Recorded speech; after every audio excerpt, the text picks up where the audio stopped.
আসসালামু আলাইকুম, সবাই কেমন আছেন? আশা করি যে যেখানে আছেন সবাই ভালো আছেন। আজকে কিন্তু একটা মজাদার ভিডিও আপনাদের সাথে শেয়ার করব। এটা ছিল আমাদের গত ডিসেম্বরের ভিডিও, যেখানে আমরা হাঁস পার্টি করেছিলাম বাড়িতে সবাই মিলে একসাথে।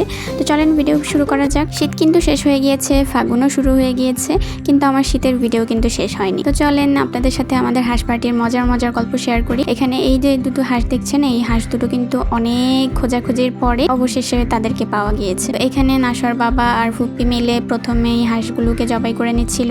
আর এখানে বাচ্চা কাচ্চা খুবই এনজয় করেছে, কেউ মন খারাপ করেছে। এখানে নাশোয়া দেখতে পাচ্ছেন একটু মন খারাপ করে কান্নাকাটি করছিল, একটু পরে তার মন আবার ভালো হয়ে গিয়েছে, সে হাসছিল খুব। তো যাই হোক, হাঁসগুলো জবাই দেওয়ার পরে এদের পাখনা টাকনা সব সুন্দর করে পরিষ্কার করে নিচ্ছিল। এখানে শুধু বড়রা না, ছোটরাও সুন্দর মতো হাঁসের পাখনা ছাড়ানোর জন্য হেল্প করেছে। বাচ্চারা আসলে হেল্পের চেয়ে আনন্দটাই সবচেয়ে বেশি করেছে, ওদের কাছে এটা খুবই আনন্দের লেগেছিল। ওরা সারাদিনই এটা নিয়ে খুব ব্যস্ত ছিল। তো যাই হোক, এরপরে হাঁসটাকে গরম পানির মধ্যে চুবানি দিয়ে পরিষ্কার করে নিয়েছে। এরপরে আবার পুড়িয়েও নিচ্ছে, যাতে হাঁসের যে ছোট ছোট লোমগুলো থাকে সেগুলোও ভালো করে পরিষ্কার হয়ে যায়। অবশেষে পরিষ্কার হয়ে গেলে এগুলোকে কাটার পালা। এখানে নাশোয়ার ছোট ফুপ্পি সুন্দর মতো হাঁসগুলোকে পিস পিস করে কেটে নিচ্ছিল। এই হচ্ছে সবগুলো হাঁস কাটা শেষ। এখন এগুলোকে ওভারনাইট রেখে দেওয়া হবে ফ্রিজে। পরের দিন সকালবেলা কিন্তু আমাদের একেবারে মশলা বাটাবাটি শুরু হয়ে গিয়েছে। এখানে নাশোয়ার ছোট ফুপ্পি হচ্ছে সুন্দর করে মশলাগুলো বেটে নিচ্ছে। আজকে বাটা মশলায় রান্না হবে, কোনো বাসি মশলায় রান্না হবে না, একদম সব ফ্রেশ বাটা মশলায় রান্না করা হবে।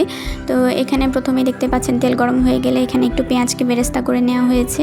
এরপরে যেই আদা রসুন বাটাটা ছিল সেটা দিয়ে নিল। এরপরে গরম মশলা যেটা বেটে রেখেছিল সেটাও দিয়ে নেওয়া হয়েছে। এরপরে এখানে পরিমাণ মতো লবণ, মরিচ আর হলুদের গুঁড়ো দিয়ে ভালো মতো মশলাটাকে কষিয়ে নেওয়া হয়েছে তেল উঠে আসা পর্যন্ত। এরপরে কেটে ধুয়ে রাখা যেই মাংসগুলো ছিল সেগুলো দিয়ে নিচ্ছে, দিয়ে এগুলোকে ভালো মতো কষানো হবে। এখানে আমরা সবাই মিলে ভিডিও করতে লেগে গিয়েছি, কারণ আমাদের কাজই তো সেটা, তাই না? যাই হোক, এরপরে মশলা সাথে মাংস যখন কষানো হয়ে গেছে, এখানে টমেটো আর কাঁচামরিচ দেওয়া হয়ে গেছে।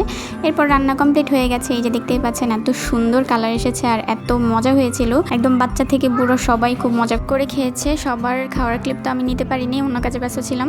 তো এখানে দুলা ভাইয়ের ছোট্ট একটা ক্লিপ নিয়েছি। তো আজকের আমাদের হাঁস পার্টির ভিডিও এই পর্যন্তই। আশা করি ভিডিওটা ভালো লাগবে। ভিডিও ভালো লাগলে লাইক, কমেন্ট, শেয়ার করতে ভুলবেন না। সবাই ভালো থাকবেন, সুস্থ থাকবেন, টাটা।